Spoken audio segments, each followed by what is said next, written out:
ஜியோகிராஃபிலேருந்து 10 question பார்க்கலாம். Friends உங்களுக்கு பிடிச்சிருந்தா ஒரு லைக் பண்ணுங்கள். அடுத்த வீடியோ போல ஒரு மோட்டிவேஷனாக இருக்கும். ஃபர்ஸ்ட் கொஸ்டின், புவியின் மேலோட்டில் எந்த தனிமம் அதிகமாக காணப்படுவதால் புவி மேலோடு சியால் என்று அழைக்கப்படுகிறது? ஆன்சர் சி, சிலிக்கா மற்றும் அலுமினியம். சிலிக்காவின் வேதி குறியீடு SI, அலுமினியத்தின் வேதி குறியீடு AA. இவை இரண்டும் இணைந்து சியால் என்று அழைக்கப்படுகிறது. நெக்ஸ்ட் கொஸ்டின், புவியின் கருவத்தில் எந்த தனிமம் அதிகமாக காணப்படுவதால் புவி கருவம் நைஃப் என்று அழைக்கப்படுகிறது? ஆன்சர் பி, நிக்கல் மற்றும் இரும்பு. நிக்கலின் வேதிக் குறியீடு Ni, இரும்பின் வேதிக் குறியீடு Fe. இவை இரண்டும் இணைந்து நைஃப் என்று அழைக்கப்படுகிறது. நெக்ஸ்ட் கொஸ்டின், புவியின் உள்ளமைப்பு எத்தனை பிரிவுகளாக பிரிக்கப்பட்டுள்ளன? Answer B, 3. அவை என்னன்னா மேலோடு, கவசம், கருவம் என 3 பகுதிகளாக பிரிக்கப்பட்டுள்ளன. நெக்ஸ்ட் கொஸ்டின், புவியின் மேலோடு என்பது புவியின் மேற்பரப்பில் இருந்து 5 கிலோமீட்டர் முதல் எத்தனை கிலோமீட்டர் வரை பரவியுள்ளது? Answer B, 30 kilometre.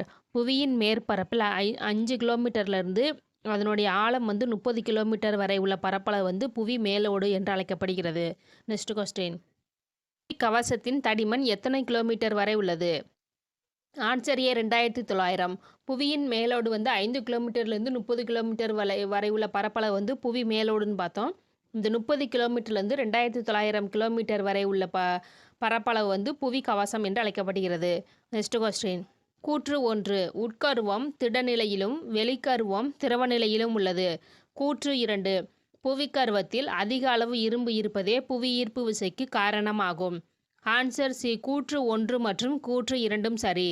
Next question, திசை காட்டும் கருவி செயல்பட காரணம் காந்தப்புலம்.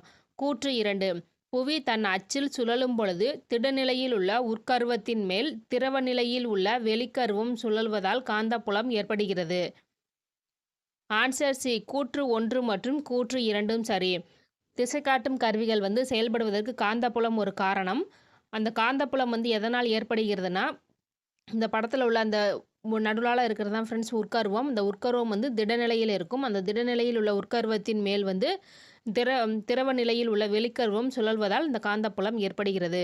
நெக்ஸ்ட் கொஸ்டின், தக்கான பீடபூமி எந்த பாறைகளால் ஆனது? ஆன்சர் பி, தீப்பாறைகள். நெக்ஸ்ட் கொஸ்டின், கூற்று 1, கவசத்தின் மேற்பகுதி பாறைகள் திடமாகவும் கீழ்ப்பகுதி பாறைகள் உருகிய நிலையிலும் காணப்படும். கூற்று 2, கீழ்கவசத்தில் உள்ள பாறை குழம்பு லாவா என்று அழைக்கப்படுகிறது. ஆன்சர் ஏ, கூற்று 1 மட்டும் சரி. கவசத்தின் மேற்பகுதி பாறைகள் திடமாகவும் கீழ்ப்பகுதி பாறைகள் உருகிய நிலையிலும் காணப்படுகிறது. அந்த கீழ்ப்பகுதியில் உள்ள அந்த குழம்பு மாக்மா என்று அழைக்கப்படுகிறது. நெக்ஸ்ட் கொஸ்டின், பாறைகளின் உறைவிடம் என்று அழைக்கப்படுவது எது? ஆன்சர் ஏ, புவி மேலோடு. Okay friends, thank you.